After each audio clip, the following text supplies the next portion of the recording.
up, everybody? It is the Action Figure Addicts, and we are here to talk about a really great show, in my opinion. I don't know about these guys yet, so we're here to talk about Creature Commandos, the very first animated series that's going to be part of the new DC universe. I like the cameo. Well, we'll get to that. Yeah. The entire show overall, JT, thoughts? Overall, there was, 8 episodes? Yep. All animated, great voice cast. Frank Grillo, James Gunn himself, Sean Gunn, Andy Tudyk. Yeah, Andy Tunick. Alan Tudyk. Alan, whatever his name is. Tudyk. And then just a couple other people that y'all are probably well aware of. David Harbour. Yeah, David Harbour. Great voice cast. Animation style was great as well. Viola Davis. Yeah. How do we forget about that? Pretty much everybody from The Suicide Squad and Peacemaker. So, anyways, great show. I really enjoyed it. As your Marvel guy, I really enjoyed this DC show. I'm excited. I'm excited for the future of the DCU. James Gunn he's 1 for 1 right now. It's not saying much, but he's 1 for 1. That's saying a lot, actually. Given the track record we've had with DC stuff of late, they've been a lot more misses than hits. Well, yes, but again, this is a new chapter, a new beginning, a new era, a fresh start. A fresh start, and so for him to come in and I don't want to say like everything was riding on this show because it really wasn't. Because to be honest, a lot of people I feel like aren't fans of animated stuff. That's just what it is. It's different because we are, so we talk about it and we follow those groups that talk about it, but we're just one little tiny thing in a bigger pond. And I feel like the bigger pond is like, it's animated, I'll wait till the real life stuff comes out, which is fine, totally fine, but this show is great. It is great. Terrell? Piggyback on that animated thing there. DC has rocked with their animated movies. Correct. They have rocked with it. It's their live action movies that were hit or miss. More misses than hits. And I'm a DC fan. I'm a huge Batman fan. I named one of my kids after one of the Robins. This is true. It is there. I did enjoy this show. I enjoyed it so much that I was like, I can't wait to see another season of this. Season 2 is coming. And only issue I had, it wasn't really an issue. Well, it was an issue. There was some gratuitous sex that doesn't need to be in it. Yes, this is true. That was probably the thing. I was like, I don't need to see that in an animated. But I get what James Gunn is trying to do. Yeah. He's trying to make it more human. Trying to feel for the characters. Yeah. Yeah. And I didn't need that to do that. No. You still go with the story. Each episode was pretty much like a intro to the members of the team. Right. And like I say, it was a cameo that I enjoyed very much, even though it was a wow cameo, because that cameo didn't do anything. Just stood there. It was. But that's all. That's all he needs to do. Yeah. Stand there and watch the light flash behind him, and everyone knows who it is. In a dark, gravely voice. Oh well, he didn't even talk to him that one, but nope, not at all. I will say this too as well. You did mention it. Each episode did feel like a backstory for every character. Like we have the Suicide Squad, so we know those characters. This is a brand new group with some returning characters, but essentially a brand new group. So we're being introduced each episode to the Bride. We're introduced to Dr. Phosphorus. Yeah, Dr. Phosphorus. Weasel, which we already know, but we get a better understanding. We get a backstory on him. We actually get understanding of why, or not why he is how he is, but why he was locked up. Exactly. So, and then Nina, we get a backstory on her. And it's just Frankenstein, but he's not really a part of the group, but he's a character in the group. So he's Creature Commandos adjacent. Yeah, that sounds good. Yeah. So we get again introductions and backstories, and one thing that I really love, and y'all probably know this about me. I'm a Marvel fan, so you know this about me. The connectivity. Anytime that a Marvel show or a Marvel movie connects to another one, I'm digging it. I love it. This show did that because I don't know if y'all caught this, but if you go back and you watch The Suicide Squad, they are on the plane going to wherever they need to go, and someone's talking to Weasel, and Rick Flag says, yeah, Weasel, he killed those kids, apparently. And we get to learn in this show what really happened. So when I caught that, I was like, y'all know it. I did the meme. Yeah, I know he did. I wasn't even there, and I could just see you doing it. Well, I mean, at the beginning of the first episode, I can't remember that dude's name from the Peacemaker show and both Suicide Squad movies. Big guy. The big guy with the beard who dyes it. Yeah. He was like, seeing him in this show was actually really great because he's one of my favorite characters from Peacemaker. Mm-hmm. When he takes the chainsaw and Yeah. No, it's a good show. I'm like both of you guys. I'm very excited for what's next. Here's my thing, and I'm very curious to see how they play with this, because it has been stated that anybody that plays a character in the DCU will then return in either live action or in video games. I'm sorry, but Frank Grillo's not pulling off that Rick Flag. He's not. And David Harbour, I guess you can continue. That's the thing that's going to be interesting, because Weasel's already been. I mean, Weasel's just he's an animated character, CGI, but like the Bride or he and I actually talked about this earlier. We know that Frankenstein's not like a regular sized guy. Mm-hmm. We know that the Bride's not a regular sized lady. Mm-hmm. They're going to have to use heavy CGI effects, much like they did for Hulk and King Shark. Right. Nums.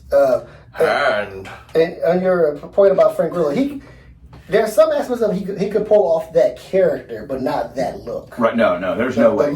There's no way. The way that Rick Flag Sr. is drawn in the show, Frank Grillo can't pull that off. No. But he can play that character. Correct. I mean, we just got to look past the fact that they're going to have to dye his beard. Yep, he's going to have to dye his hair. Yeah. And as a man who's going gray, I ain't too fond of dyeing it. Exactly. Let it happen. Exactly. But, I mean, they'll have to do some things. Essentially, the way that I thought about it, and I was talking to a few friends about this as well, is I'm curious to see if James Gunn says these characters are animated, these characters are live action. If there's a crossover, it's going to be the heavy CGI ones.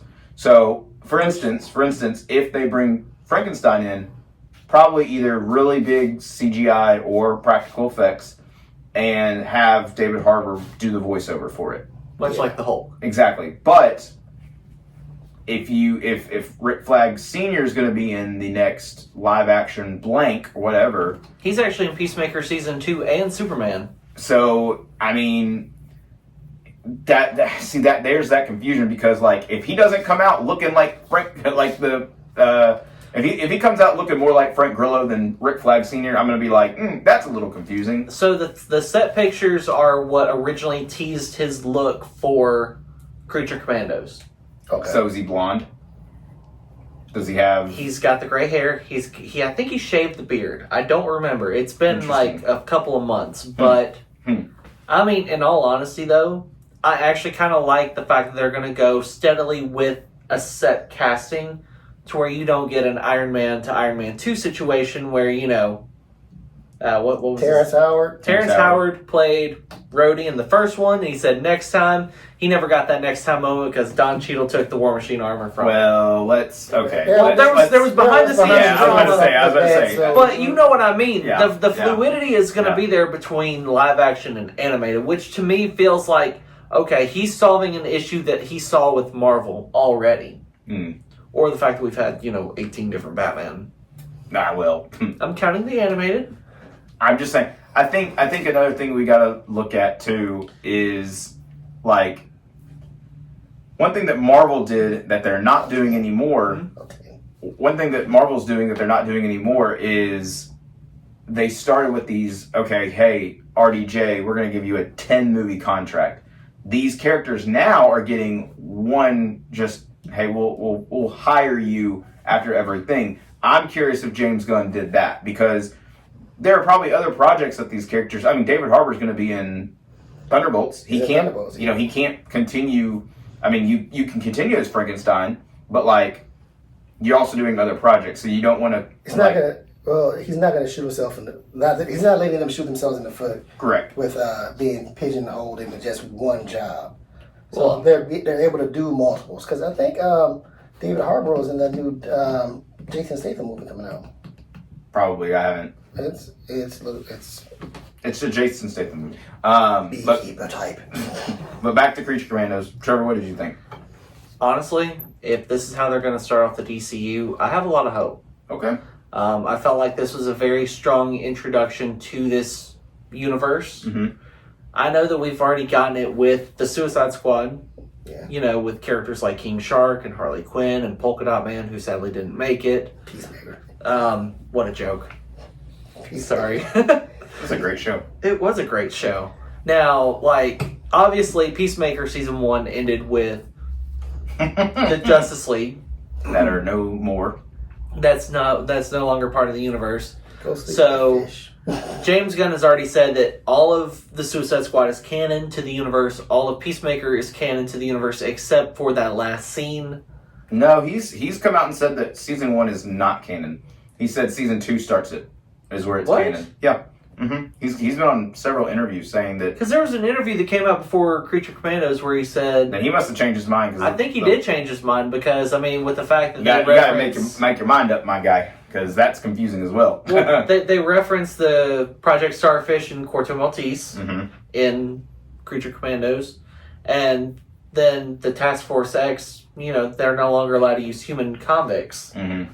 which And they did in Creature Commandos. They did talk about that because Rick Flag Jr. was killed. Yeah, and they So, talked about that. They talked yeah. about that. So I mean, it's just we don't know if How canon it is. Like, is it completely, or is it like... So, Peacemaker Season 1 is partially canon, which I love. The first season was great. The Mhm. entire cast was fantastic. The guy from the Suicide Squad and Creature Commandos, love him. He's great. He's going to be back for Season 2. Viola Davis is probably my favorite side character in the show. Mm. Because she's just... she's It's Viola Amanda Davis. Waller. She's Yeah. Viola Davis. She can do anything. Exactly. This is true. I mean, Now- give the woman her flowers because she can do it all, Mm-hmm. and she's shown it. I want to know who are y'all's favorite members of the Creature Commandos team? Ooh. Dr. Phosphorus, for sure. For me. Okay. Dr. Phosphorus. That's really surprising, honestly. He's just really cool. And then his backstory is just like, it's not the saddest, but like he really came out of it swinging on the other on the other side. He's like, With the dancing? well, And well, the pimp jacket and pimp hat? yeah. I mean, a lot of that character is just like, this happened to me. I'm gonna do everything in my power to just get back at everyone else. Like the flip, it's not I'm gonna get back at the people who did this to me. It's I'm gonna get back at everyone. Like yeah. And you said it right there. The Bat characters, because it's all of Batman's villains. Well, not all of them. Most of them have had some kind of tragic backstory. Mm-hmm. That was tragic. Deadshot had a tragic backstory, Mm-hmm. and not tragic, but it's sad. That's what caused him to get locked up. Because that was one thing the Suicide Squad, I think, did pretty good with. The first Suicide Squad. Not the character, or the person playing Deadshot. Anyway, but that's... Keep his name out of your mouth. I ain't scared of him. I ain't scared of him. I got some... Anyway, but yeah, I mean, it's... A lot of Batman's villains do have a bad backstory. Clayface has got one of the worst ones. He was a surprise, in Yeah. all honesty. I was not expecting Yeah. to see him in this. Yeah, Mhm. and that was a nice little cameo in that for him to show up. Yeah. And what he did to Flag, Phew. Bane, baby, Bane. But yeah, and Batman villains. That's one of the things that Batman villains have in common. Mm-hmm. They've all got majority of them anyway. The big ones: Joker, Clayface, Two-Face. A lot of faces. A lot of faces, yeah. Yeah, they've got tragic backstories. So I mean, that's to be given. Yeah. In the bat, it's just like, I guess that's Gotham for you. It's a dark, gritty city with. Dark, gritty, sad stories. So anyway, do you have the same favorite as him? Phosphorus is probably top of my list of favorites. Yes. Yeah. I like the bride and her just the way she carried herself because she probably pretended like she didn't care about anything, but yes, she really did. Mm. Because that final episode. Ooh. Ooh. She was salty. She was. You killed my friend. Salty. Yeah. Salty. Yeah. She wasn't salty. She was just downright cold. But what's crazy too is like it was like a complete switch because she was like, "Hey Nina, you're gonna kill her, right? Mm-hmm. You're gonna do it." And everybody was like, "Yeah, you got this." And Nina was like, "I don't got this." And they're like, "Yeah, you got this." And she was like, "Okay." And then the look on the princess's face as she's stabbing her under the water, and I'm like, oh. Wait, okay, one thing that I'm very confused at. Maybe y'all caught this. This is just something I picked up. So in the finale, and I watched it twice just to make sure I wasn't tripping. So in the finale, spoilers by the way, I don't know if we said that earlier, but princess, they've got to go kill the princess. She dives off a cliff. She goes underwater. She's swimming, and then Nina gets a knife, and she's underwater under the princess. Okay, follow me. She's under the princess. Y'all remember this? And she's swimming with the knife, and she grabs the princess. The knife gets in the princess's hand. Stab. Nina's dead. But when the bride is walking and Phosphorus is walking and Weasel are all walking in knee-high, maybe even shin-high water to Nina, where's the water level? where are we looking at water level? Because I was wondering that too. You get what I'm saying? They weren't. There's no. Because Nina's body, yeah, from up here to here, and the water's like, and now they're walking okay, in these. So I think that if you look at a lake, there's a drop off, right? yes. But what I'm saying is with the way that they were struggling in the water, that creates the waves, and I believe that's what kind of pushed Nina away.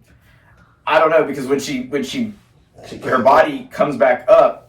Her body came up from a deep portion of the water, and the bride walked to that portion. Okay. And she didn't go underneath. And then 5 seconds later, the princess pops her head up, and it's walks like right out. Yeah. I mean, that's a valid point, because I've noticed that. I was still in too much shock of what just happened. Yeah. I mean, that was a shocking moment. I wasn't expecting that. Right. I thought the only death we were going to have was going to be Tin Man. Yeah. Your favorite. Yeah. Tin Man or G.I. Robot was my favorite. Tin Man. All hail the Tin Man. I thought that was going to be the only death we had of the team. Now, but I was shocked because at the end, he comes out, he's got, let's go shoot Nazis. And I'm like, okay, yeah, my boy survived. He's a survivor. I just now realized why you like him so much. Why? The same reason you can't stand Bucky. Why? We'll get back to that. But yeah, ultimately, I think we're all in agreement. It was a great show. Ready for season 2 for sure. Yes. Out of 10 for the first season? Out of 10, come back to me. Terrell? 8.5. 8.5. JT? 7.5. 7.5. I'm gonna give it the highest rating. I'm gonna give it a 9 out of 10. Wow. Oh, wow. Okay. My boy G.I. Robot survived. If he had stayed dead, it would have gotten a 5. That's okay. All right. Any final words? Yeah, I got one. Oh, okay. Long live the Bat. Bring back Gotham. Show me more stuff of Gotham, because I'm looking forward to it. We get Metropolis in a couple months. Give me the Gotham stuff. I like to see that. Bring back G.I. Robot. Okay. Keep him in a closet. Long live the Tin Man. Yeah, well, that will do it for this episode. We're, loved the Creature Commandos season 1. Season uno. But season 2 is on the way. Not sure what it'll be here, but the next project from James Gunn's DCU will be Superman, coming out in July. So yeah, we'll definitely be doing something on that. Oh, but, yeah. But until then, we will see you next time.